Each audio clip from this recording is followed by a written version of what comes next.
the afternoon of the 25th of July, 2000, just north of Paris. The most beautiful aircraft ever built is 200 feet above the ground and burning. Concorde, 109 people on board. It is airborne, but only just. It cannot climb. It cannot accelerate. Behind the left wing trails a sheet of fire longer than the aircraft itself. From the control tower, the words go out on the radio. You have flames behind you. The crew are flying it the only way it will still fly. For about 1 minute, they hold it in the air on a knife's edge. Too slow, too low, too heavy. And there is no runway left in front of them. No engine had failed on this aircraft that afternoon. No system was faulty. No storm, no pilot error, no bomb. 90 seconds earlier, this Concorde had been a perfect machine, cleared for takeoff. It was destroyed by a strip of metal it never touched until the last moment, a piece that belonged to another aircraft entirely. This is the point of failure. 43 centimeters of metal, a rivet line down its length, a smear of black rubber along one edge. It should not have been on the runway at all, and it should not have been made of what it was made of. To understand why that mattered, start with the aircraft it brought down. Concorde flew at twice the speed of sound. Paris to New York in 3.5 hours, above the weather, at the edge of space. First flown in 1969, still the fastest airliner in the world 30 years later. By the summer of 2000, in more than 2 decades of service, Concorde had never killed a single passenger. Flight 4590 was a charter. 100 passengers, most of them German holidaymakers, bound for New York to join a cruise ship. 9 crew. A warm Tuesday afternoon.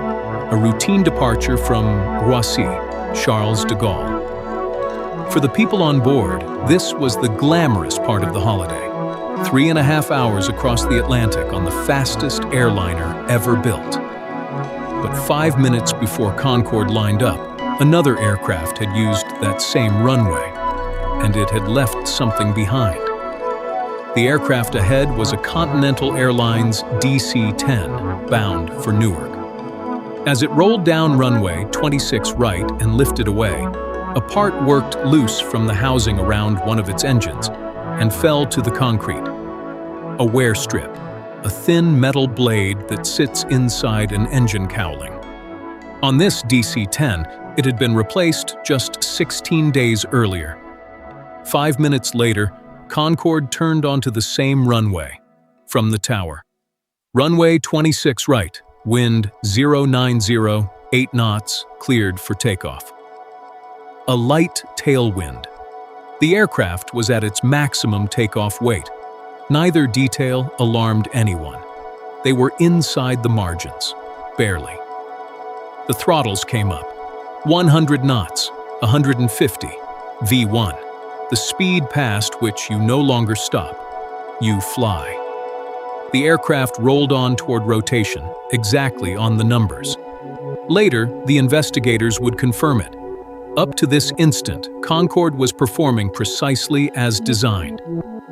At 175 knots, the front right tire of the left landing gear ran over the strip. The strip was standing on its edge.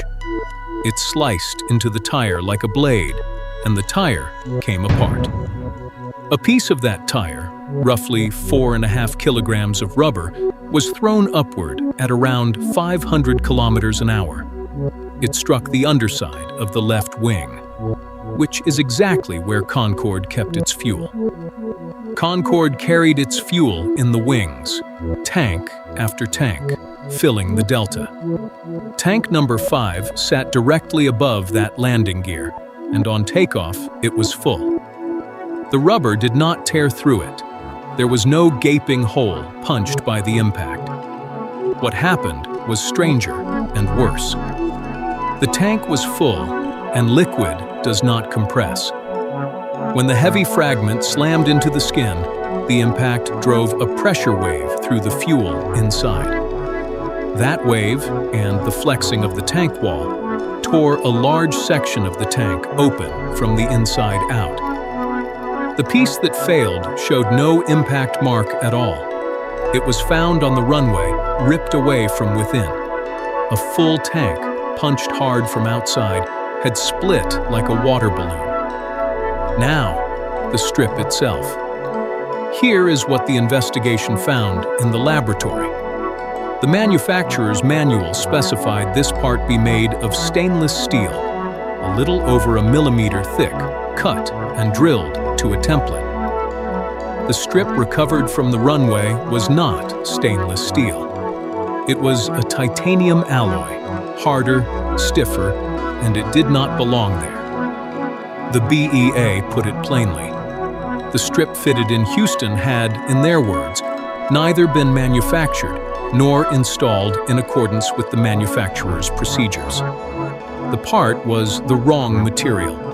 Its rivet holes had been drilled at random, some off-center, not to the template the manual required. A softer strip, correctly made, might have been flattened by the tyre. This one stood up to it and cut. No single person set out to bring down a Concorde. A wear strip is not, on its own, a dangerous part. But a small part, made wrong and fitted wrong, fell onto a runway 5 minutes before the fastest airliner in the world rolled down it at 175 knots. That is the whole chain that lit the fire. What those 90 seconds did to the aircraft, and whether anyone could have flown out of them, is the last thing left to tell. The fuel poured out, swept back into the turbulence around the landing gear, and caught fire. In seconds, a flame longer than the aircraft was trailing from the left wing. Engines 1 and 2, breathing hot gas and debris, lost thrust. And the aircraft was already past the speed where it could stop. From the cockpit, the crew could not even see the fire behind them, and there was no way to fight a fire outside the aircraft, on the wing, in the open air. It would burn until the fuel ran out or the aircraft came down.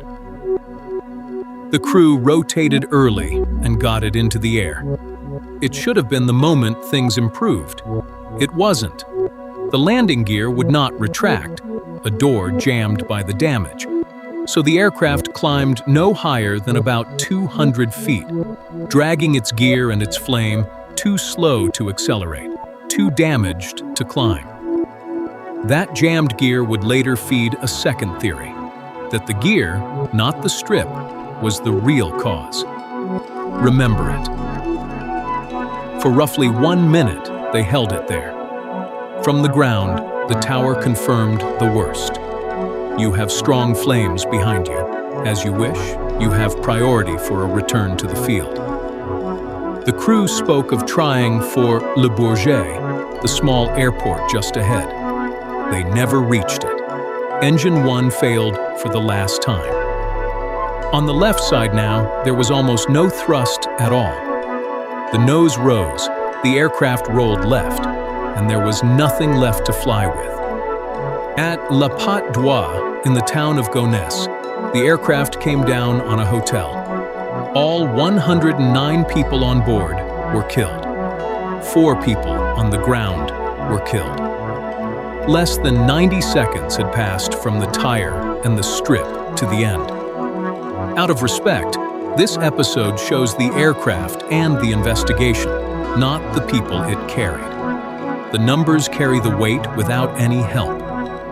France's Accident Bureau, the BEA, spent 18 months on it. They recovered the tyre, the tank, and the strip itself, found lying on the runway with a smear of Concorde rubber still on it. To be sure, they mounted a Concorde tyre on a trolley, loaded it to 25 tons, and ran it over a copy of the strip. The strip stood on its edge and cut the tyre clean through, exactly as it had that afternoon.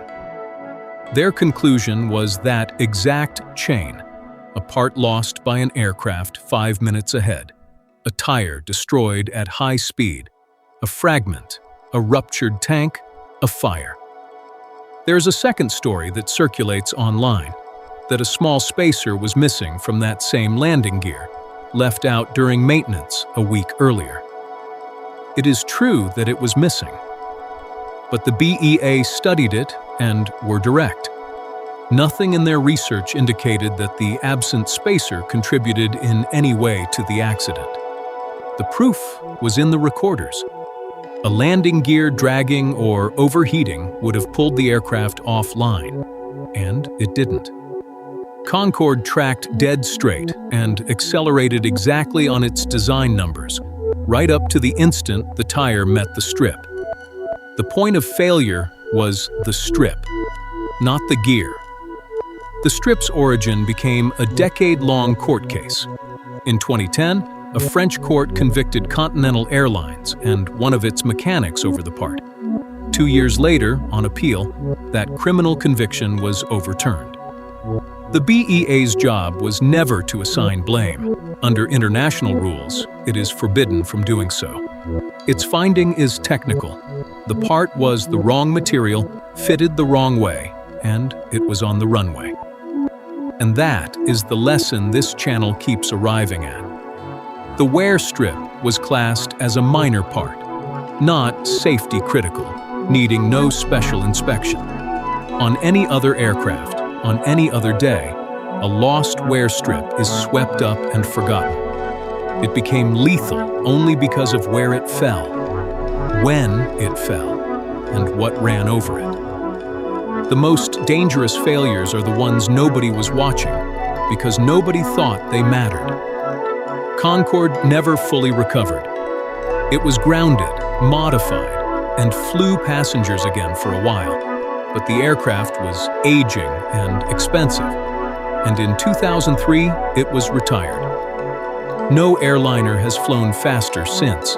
For more than 20 years, the world has traveled at half the speed Concorde managed in 1969. One strip of metal did not end supersonic travel by itself, but it began the end of it, and only now, a generation later, is anyone seriously trying to bring that speed back. Every disaster has a point of failure. Find it, and you understand the whole machine. This has been Point of Failure.